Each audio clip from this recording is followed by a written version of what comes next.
Hi everybody. Online classes में आपका स्वागत है। आज हम लोग इंडियन सिविलाइजेशन एंड कल्चर का सेकेंड लेक्चर पढ़ने जा रहे हैं। Indian civilisation and culture Mahatma Gandhi के द्वारा लिखी गई है। यह एक एस्से है।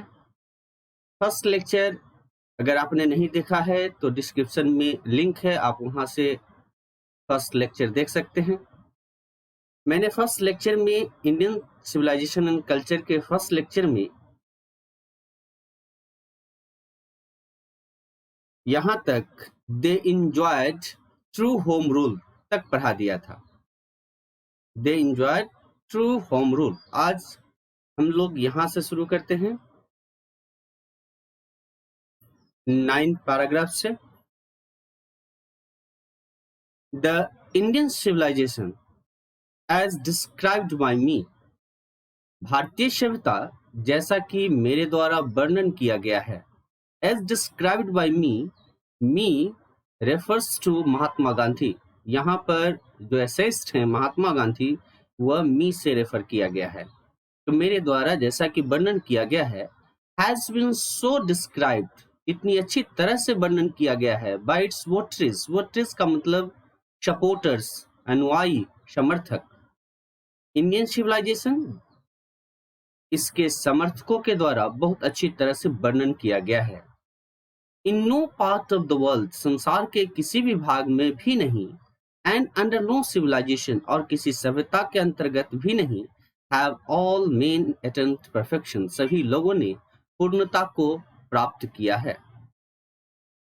The tendency of Indian civilisations is to elevate the moral being. भारतीय सभ्यता की टेंडेंसी का मतलब पेंचेंट, प्रवृत्ति, इज टू एलिवेट। एलिवेट का अर्थ होता है टू रेज, बढ़ाना। द मोरल विंग, नैतिक बातों को। तो भारतीय सभ्यता की प्रवृत्ति नैतिक बातों को बढ़ाना है। That of western civilisation. दैट का मतलब क्या हो गया? दैट का मतलब टेंडेंसी हो गया। दैट ऑफ वेस्टर्न सिविलाइजेशन, जबकि पश्चिमी सभ्यता की प्रवृत्ति इज टू प्रोपेगेट इमोर्टलिटी, अनैतिकता का प्रचार करना है। प्रोपेगेट का मतलब टू, प्रचार करना। नहीं, यहाँ पर कह रहा है कि भारतीय सभ्यता की जो टेंडेंसी है वह मोरल विंग्स को बढ़ाता है, और जबकि वेस्टर्न सिविलाइजेशन का जो टेंडेंसी है वह इमोर्टलिटी को बढ़ाता है। इमोर्टलिटी का मतलब अनैतिकता को बढ़ावा देता है। यहाँ पर दैट ऑफ का यूज किया गया है। दैट ऑफ का यूज करते हैं हम लोग जब नाउन ऑफ प्लस नाउन से किसी भी कंपैरिजन को व्यक्त करे या इक्वलिटी को व्यक्त करे, तो जो रिपीटेड नाउन होता है उनके लिए हम लोग दैट या दोज का यूज करते हैं। दैट सिंगुलर के लिए और दोज प्लूरल के लिए यूज किया जाता है। नहीं? जैसे the price of this book is costlier than that of that book। Means इस किताब का जो प्राइस है वह उस किताब के प्राइस से बहुमूल्य है, ज्यादा है। नहीं, यहाँ पर कॉस्टलियर कंपैरिजन व्यक्त कर रहे हैं और प्राइस सिंगुलर है, इसीलिए दैट का यूज कर रहे हैं। The latter is godless. Latter and former, दो वर्ड याद रखिएगा आप लोग। Letter and farmer. लेटर का उल्टा फॉर्मर होता है। अगर दो प्लेस है, यहाँ एक प्लेस है और यहाँ एक प्लेस है, ठीक है। यहाँ पर मान लीजिए राम है, यहाँ पर रहीम है, ठीक है। यहाँ रहीम है एंड हियर इज राम। यहाँ फॉर्मर और लेटर। फॉर्मर का मतलब पहले वाला, इस प्लेस को हम लोग फॉर्मर कहते हैं और इस प्लेस को हम लोग लेटर कहते हैं, ठीक है। तो यह कहा लेटर इज गॉडलेस। लेटर कौन है? तो वेस्टर्न सिविलाइजेशन गॉडलेस है, मीन्स विदाउट गॉड है, भगवान विहीन है। The former, former means the Indian civilization. तो former is based on a belief in God. नहीं, और जो भारतीय सभ्यता है वह भगवान में विश्वास को है। शो अंडरस्टैंडिंग, इसीलिए समझते हुए, एंड सो बिलीविंग, ऐसा विश्वास करते हुए और ऐसा समझते हुए। इट बिहोव्स, बिहोव्स का मतलब होता है बी नेसेसरी, आवश्यक होना।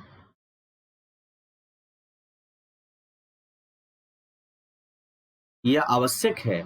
एवरी लवर ऑफ इंडिया, भारत के प्रत्येक प्रेमी को to cling to the old civilisation, old Indian civilisation, पहले के इंडियन सिविलाइजेशन से चिपक जाना। Even as a child clings to the mother's breast, जिस प्रकार से एक बच्चा अपनी माँ के छाती में चिपक जाता है। यहाँ पर महात्मा गांधी ओल्ड सिविलाइजेशन की बात कर रहे हैं। हमारे यहाँ भारत की जो ओल्ड सिविलाइजेशन है, उसमें कहना चाह रहे हैं प्रत्येक सिटीजन ऑफ इंडिया को, कि भारत के प्रत्येक नागरिकों को अपनी ओल्ड इंडियन सिविलाइजेशन को अपनाना चाहिए। यहाँ पर एक एग्जाम्पल भी दिया है कि जिस प्रकार से एक बच्चा जो है वह अपनी माँ के छाती में लिपट जाता है, ठीक उसी तरह से every citizen of India should do like this, प्रत्येक को इस तरह से करना चाहिए। I am no hater of the west, Mahatma Gandhi कहते हैं कि मैं पश्चिमी सभ्यता से घृणा करने वाला नहीं हूँ। आई एम थैंकफुल, मैं आभारी हूँ, to the West for many a thing I have learned from western literature, मैं पश्चिमी सभ्यता का आभारी हूँ अनेक में से एक के लिए जो मैंने पश्चिमी साहित्य से सीखा है।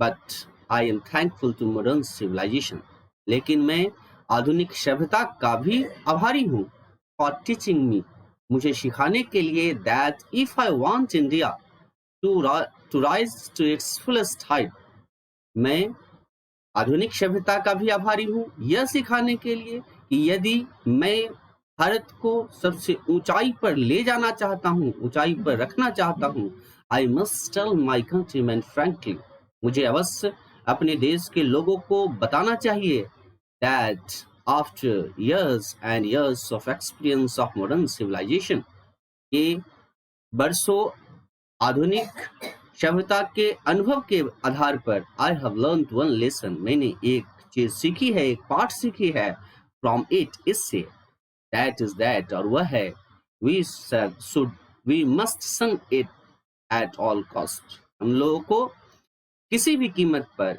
इसे रक्षा करना चाहिए, इसे बचाना चाहिए। शन मीन्स बचाना, to protect.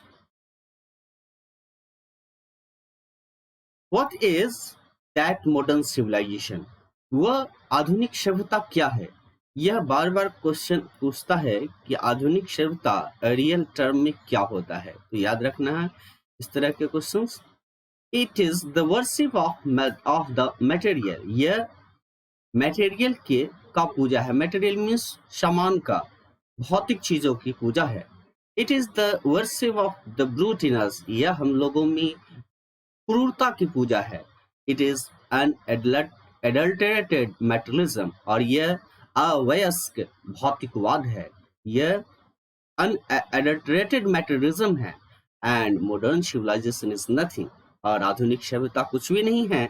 If it does not think, अगर यह नहीं सोचता है, at every step of dream of material civilization, भौतिक सभ्यता के विजय के प्रत्येक कदम पर नहीं सोचता है, तो मॉडर्न सिविलाइजेशन कुछ भी नहीं है।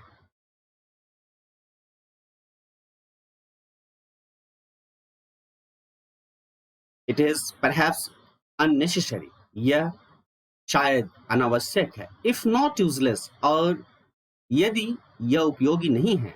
To weigh the merits of two civilisation, दो सभ्यता के गुणों का वजन करना, यहाँ पर कभी नरेटर कह रहे हैं जो श्रेष्ठ है महात्मा गांधी, कि हम लोगों को ऐसा नहीं है कि मॉडर्न सिविलाइजेशन या इंडियन सिविलाइजेशन और वेस्टर्न सिविलाइजेशन के बीच में डिफ्रेंशिएट करने की आवश्यकता है।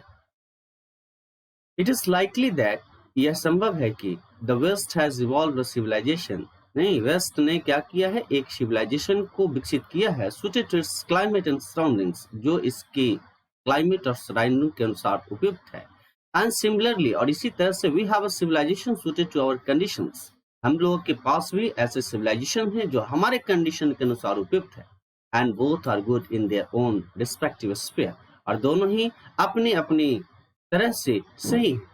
यहाँ पर एसेस्ट महात्मा गांधी कहना चाहते हैं कि जितने भी सिविलाइजेशन हैं, जैसे जो वेस्टर्न सिविलाइजेशन है या जो हमारी इंडियन सिविलाइजेशन है, दोनों में क्या है, तो वेस्टर्न सिविलाइजेशन उसके क्लाइमेट एंड सराउंडिंग के अनुसार उपयुक्त है।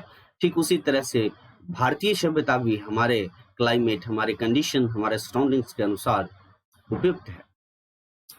The distinguishing characteristic of modern civilization is an indefinite multiplicity of human bonds. आधुनिक सभ्यता के विशिष्ट गुण मानव के कमियों के अनंत गुणक है। The characteristics of ancient civilization, प्राचीन सभ्यता के गुण, is an imperative restriction upon, एक आवश्यक प्रतिबंध है, and a strict regulating of these ones, और इन कमियों पर एक सख्त नियंत्रण। The modern or Western insatiableness arises from want of living faith in a future state and therefore also in divinity. आधुनिक या पश्चिमी असंतुष्टता उत्पन्न होता है वास्तविक में भविष्य की स्थिति में रह रहे विश्वास की कमी से, और इसीलिए यह दैवीय भी है। The restraint of ancient and Eastern civilization arises from a belief, often in spite of ourselves, in a future state and the existence of a divine power. प्राचीन और पूर्वी सभ्यता का प्रतिबंध उत्पन्न होता है एक विश्वास से, अक्षर हम लोगों के बावजूद फ्यूचर स्टेट में, भविष्य की स्थितियों में और दैवीय शक्ति के अस्तित्व में।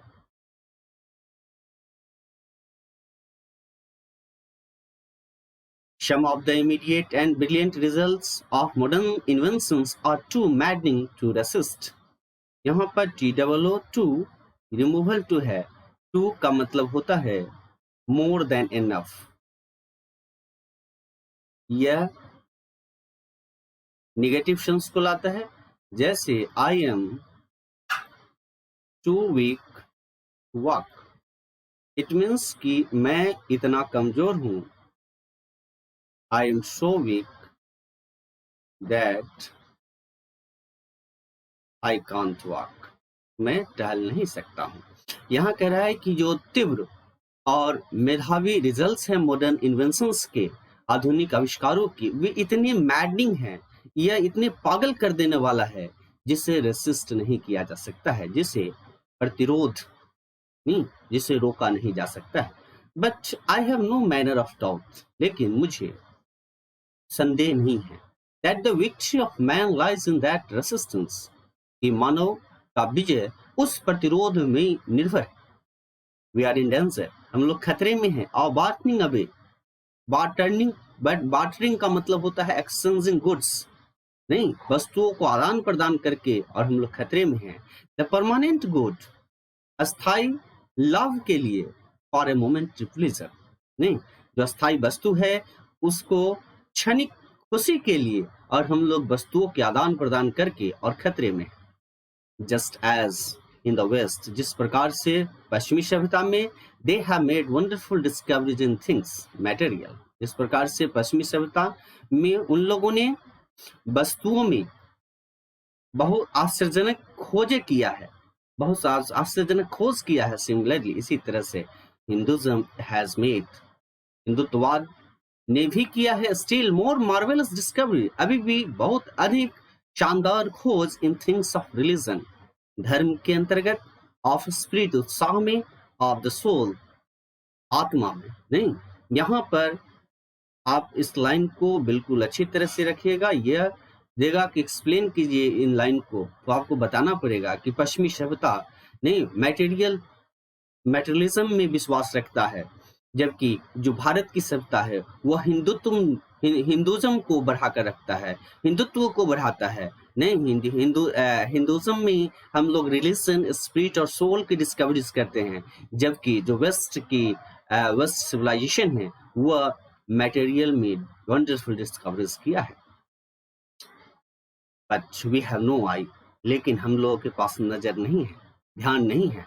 For these great and fine discoveries, इन महान और अच्छे खोजों के लिए वी आर डेजल्ड बाई, हम लोग, डेजल्ड का मतलब होता है चकित होना, डेजल्ड मीन्स चकित होना, नहीं, और हम लोग चकित हैं बाय द मटेरियल प्रोग्रेस, उस भौतिक उन्नति से, that western science has made, जो पश्चिमी विज्ञान ने बनाया है। I am not enamoured of that progress, enamoured का मतलब होता है be enamored means be in love with, प्रेम होना, नहीं। तो यहाँ कह रहा है कि मैं उन उन्नति से प्रेम नहीं करता हूँ, नहीं, डिलाइटेड नहीं हूँ। इन फैक्ट, सचमुच में, इट ऑलमोस्ट सीम्स, यह लगभग प्रतीत होता है, एज दो, मानो, गॉड इन हिज विजडम, भगवान ने अपनी विवेक में, हैज प्रिवेंटेड इंडिया, भारत को रोक दिया है, from progressing along those lines, Bharat ने, नहीं, गॉड ने अपने विवेक में भारत को उन क्षेत्र में उन्नति करने से रोक दिया है, सो दैट, ताकि, इट माइट फुलफिल, यह परिपूर्ण कर सके, इट्स स्पेशल मिशन, अपनी विशेष लक्ष्य को, of resisting the onrush of materialism, नहीं, भौतिकवाद के प्रवाह, ऑनरस का मतलब क्या होता है, ऑनरस मिस होता है फ्लो के प्रतिरोध को, के एक स्पेशल मिशन को फुलफिल कर सके। आफ्टर ऑल, आखिरकार, there is something in Hinduism, हिंदुत्ववाद में कुछ है, that has kept it alive up till now, जो अभी तक इसे जीवित रखा है। It has witnessed the fall of Babylonian, Syrian, Persian and Egyptian civilizations, और यह गवाह है बेबीलोन, सीरिया, पर्शियन, इजिप्ट की सभ्यता के पतन का गवाह है। Cast a look around us, और अपने चारों तरफ नजर दो। वेयर इज रोम, रोम कहाँ है, and where is Greek, Greek कहाँ है। Can you find today anywhere, और क्या आप कहीं भी पा सकते हैं, the Italy of given, given की इटली। गिवन कौन था, तो ध्यान रखिएगा, गिवन या 18th सेंचुरी इंग्लैंड के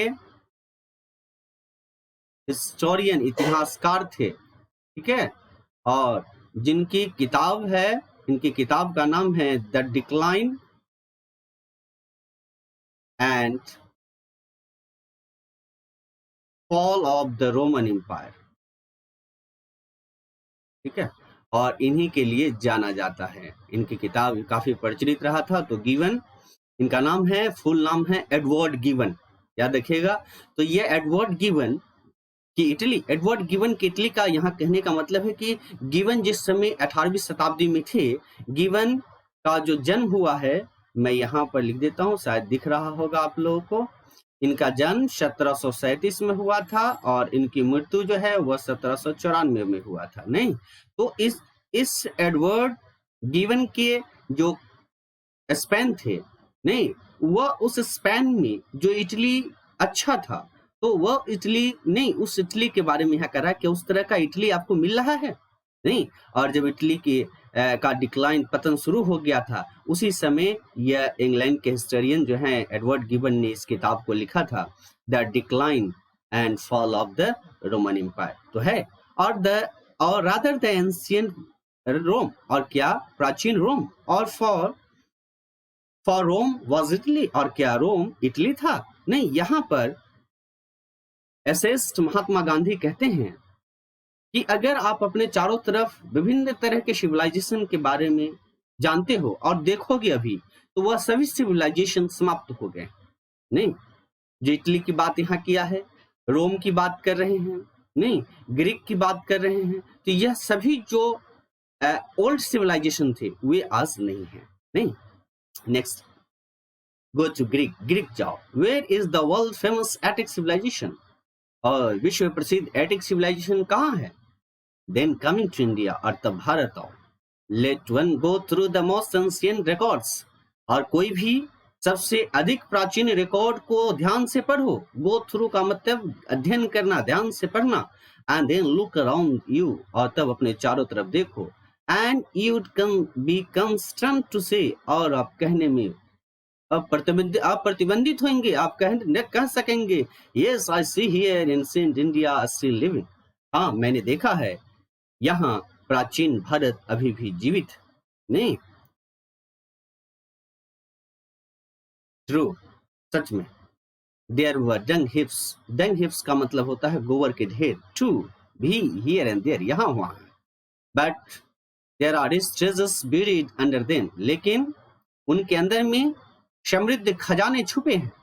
एंड द रीजन, और वह कारण, व्हाई इट हैज सर्वाइव, क्यों यह जीवित है, इज दैट द एंड, और वह है कि वह अंत विच हिंदुइज्म सेट, नहीं हिंदुत्ववाद ने बनाया था, before it was not development along material but a spiritual line, नहीं वह हिंदुत्ववाद जिसने यह हिंदुइज्म ने सेट किया था, वह वह मटेरियल का विकास नहीं था बल्कि स्पिरिचुअल लाइंस का विकास था, आध्यात्मिक चीजों का विकास था।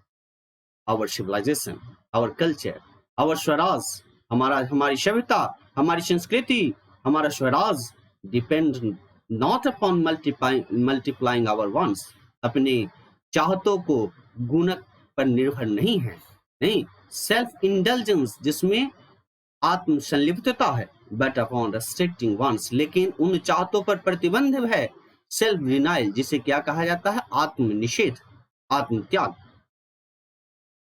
European civilisation is no doubt suited for the Europeans, और निसंदेह यूरोपियन सभ्यता यूरोप के लोगों के लिए उपयुक्त है, but it will mean ruin for India, लेकिन इसका अर्थ है भारत की बर्बादी होगा, if we endeavor to copy it, अगर हम लोग इसका नकल करने की कोशिश करते हैं। नहीं, और अभी के समाज में आपको मिल जाएगा कि हम लोग किस ओर बढ़ रहे हैं, नहीं क्योंकि आज हम लोग इंडियन सिविलाइजेशन को छोड़ करके और वेस्टर्न सिविलाइजेशन, यूरोपियन सिविलाइजेशन को ले रहे हैं, जिसके कारण हम लोग या नहीं अपने आसपास ये जरूर देखते होंगे कि कितनी बुराइयां हम लोगों को घेर चुकी है। नहीं तो यहाँ महात्मा गांधी ने पहले ही कह दिया था कि यूरोपियन सिविलाइजेशन यूरोप के लोगों के लिए सूटेड है, यह भारत के लिए नहीं है। अगर हम लोग यूरोपियन सिविलाइजेशन को कॉपी करना शुरू कर देते हैं तो भारत की बर्बादी होगी। This is not to say, और यह नहीं कह सकते हैं that we may not adopt and assimilate, कि हम लोग उसे ग्रहण नहीं कर सकते हैं और समावेश नहीं कर सकते हैं, whatever may be good and capable of assimilation by us, जो कुछ भी अच्छा हो सकता है और हम लोगों के द्वारा समावेशन की योग्य है, but it does not also mean, लेकिन इसका यह भी मतलब नहीं है that even the Europeans will not have to part with whatever evil might have crept into it, नहीं इसका यह भी मतलब नहीं है कि यूरोप के लोग को भाग लेना होगा जो कुछ भी बुराइयां नहीं इसमें आ गया है, आ सकता था। नहीं क्रीप इनटू का मतलब लग जाना, ठीक है।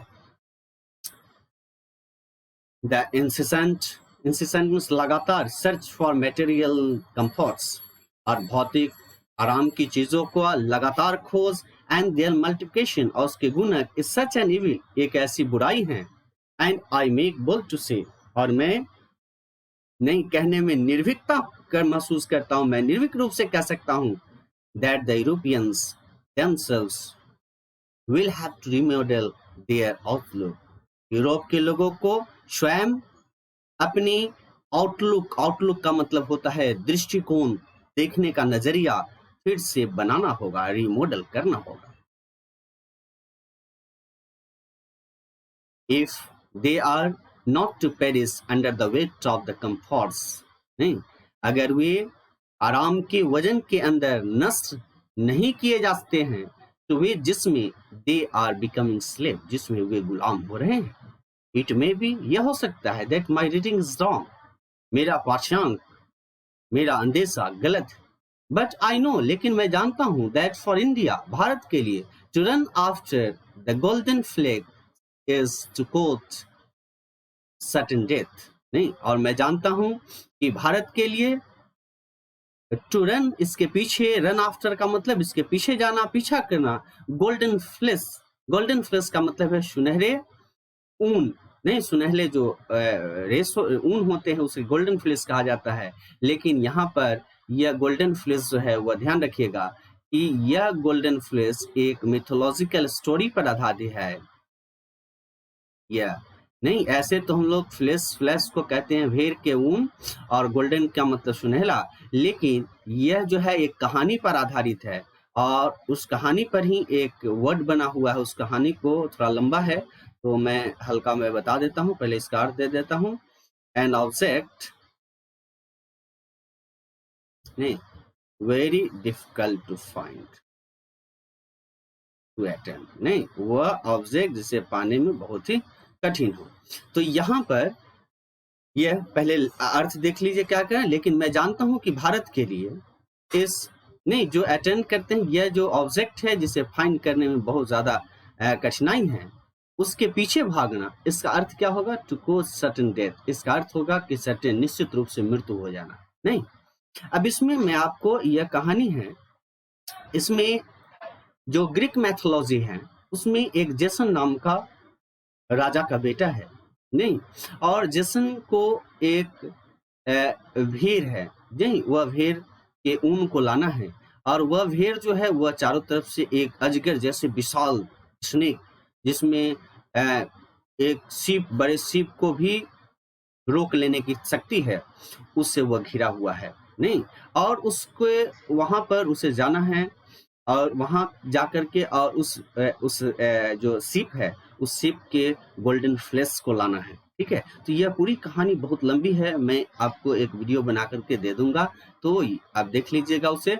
लेकिन गोल्डन फ्लैश का मतलब होता है एक ऐसा ऑब्जेक्ट जिसे फाइंड करना, जिसे लेना बहुत ही ज्यादा कठिन हो। ठीक है, तो यहाँ पर यह कवि, यह जो नरेटर हैं, यह जो एसेस्ट हैं, महात्मा गांधी कहते हैं कि अगर हम लोग यूरोपियन सभ्यता को अपनाने लगते हैं, नहीं, तो यूरोपियन सभ्यता को अपनाएंगे तो इसका मतलब है कि निश्चित रूप से हमारी मृत्यु हो जाना, नहीं।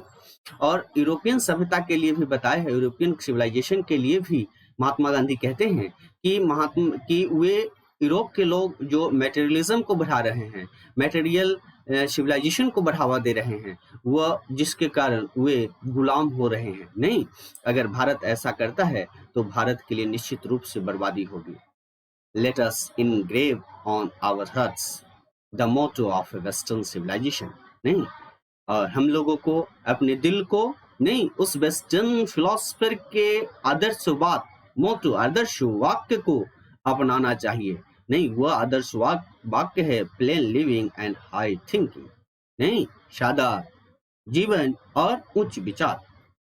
Today it is certain that, नहीं, आज यह निश्चित है कि the millions can not have high living, कि लाखों लोगों को उच्च रहन सहन नहीं हो सकता है, एंड बी द फ्यू, और हम लोग कुछ, who profess to do the thinking for the masses, और हम लोग कुछ जो लोगों के लिए इस तरह के सोच के रखते हैं, रन द रिस्क, जोखिम उठाते हैं, in vain search after high living, और उच्च रहन सहन की बेकार खोज में, ऑफ मिसिंग हाई थिंकिंग, उच्च विचार को भी खो रहे हैं। सिविलाइजेशन, सभ्यता, in the real sense of the term, यह याद रखिएगा, यह पूछा गया है कि सिविलाइजेशन के रियल सेंस ऑफ टर्म का क्या अर्थ होता है, नहीं, आपको 2019 में यह क्वेश्चन पूछा था, तो यह मैं हाईलाइट कर देता हूं। यहाँ कह रहा है द सिविलाइजेशन, सभ्यता, the in the real sense of term, नहीं, इसके वास्तविक पद में, consist not in the multiplication, जो गुणक से बना हुआ नहीं है, but in the deliberate and voluntary restrictions of want, नहीं, इच्छिक और जानबूझकर अपनी चाहतों के प्रतिबंध पर बना है। This alone increases and promotes contentment, यह अकेले बढ़ता है और संतुष्टि को बढ़ाता है। रियल हैप्पीनेस, वास्तविक खुशी को बढ़ाता है। एंड कैपेसिटी फॉर सर्विस, और सेवा करने की क्षमता को बढ़ाता है। A certain degree of physical harmony and comfort is necessary, शारीरिक मेल मिलाप और आराम की एक निश्चित श्रेणी आवश्यक, but above a certain level, लेकिन इस निश्चित स्तर के ऊपर it becomes a hindrance instead of help, नहीं, हेल्प के बावजूद, हेल्प में सहायता के बदले में यह एक हिंड्रेंस, बाधा होता है। Therefore, इसीलिए the ideal of creating an unlimited number of wants and satisfying them, और इसीलिए असीमित संख्या में चाहतों और उनको संतुष्ट करने के को बनाने का जो आइडियल है, विचार है, seems to be a delusion and snare, वह एक डिल्यूजन मीन्स मिथ्या, भ्रम, स्नेयर मीन्स बोझ, जाल जिसको कहते हैं बोझ, एक मिथ्या भ्रम और बोझ प्रतीत होता है। The satisfaction of one's physical needs, किसी के शारीरिक आवश्यकताओं की संतुष्टि, even the intellectual needs of one's narrow self, यहाँ तक कि किसी की संकीर्णता के बौद्धिक आवश्यकताएं must meet at a certain level point, निश्चित रूप से एक निश्चित बिंदु पर मिलने चाहिए। अ डेड स्टॉप, जिसे एक स्थिर बिंदु कहते हैं। Before it degenerates into physical and intellectual voluptuousness, नहीं, वॉलंटनेस का मतलब होता है, वॉलंटनेस का मतलब होता है लग्जरी या सेंसुअलिटी,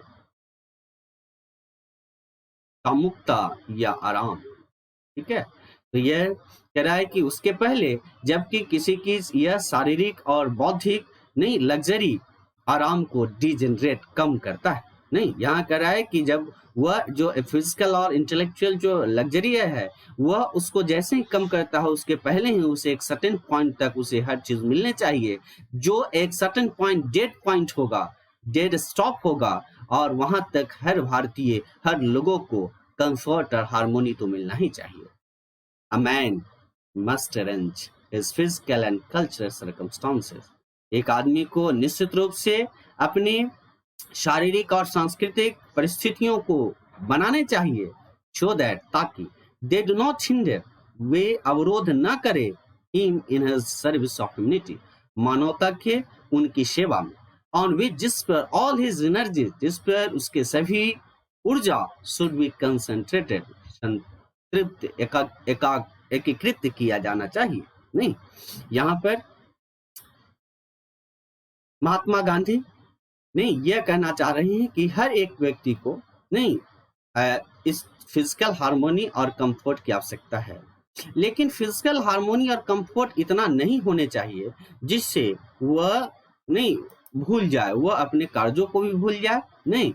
इसीलिए यहाँ जो एसेस्ट कह रहे हैं कि अगर हम इससे ज्यादा देते हैं तो यह हेल्प नहीं होगा, बल्कि यह हिंड्रेंस बन जाएगा, नहीं, ठीक है। और अगर हम ज्यादा से ज्यादा अपने वांट्स को लेते हैं और उसे सेटिस्फाई करते हैं, तब यह एक डिल्यूजन प्रतीत होगा, यह स्नेयर की तरह प्रतीत होगा, नहीं। इसीलिए हर एक व्यक्ति को अपने जो फिजिकल और कल्चरल सर्कमस्टांसेस है उसमें उन्हें एक सर्टेन पॉइंट तक उन्हें कंफर्ट्स और हार्मोनी देना चाहिए, नहीं, ताकि उनकी जो एनर्जी है वह एक जगह एकत्र हो सके, और वह जो एनर्जी है वह मानव के सेवा में लगाया जा सके, नहीं।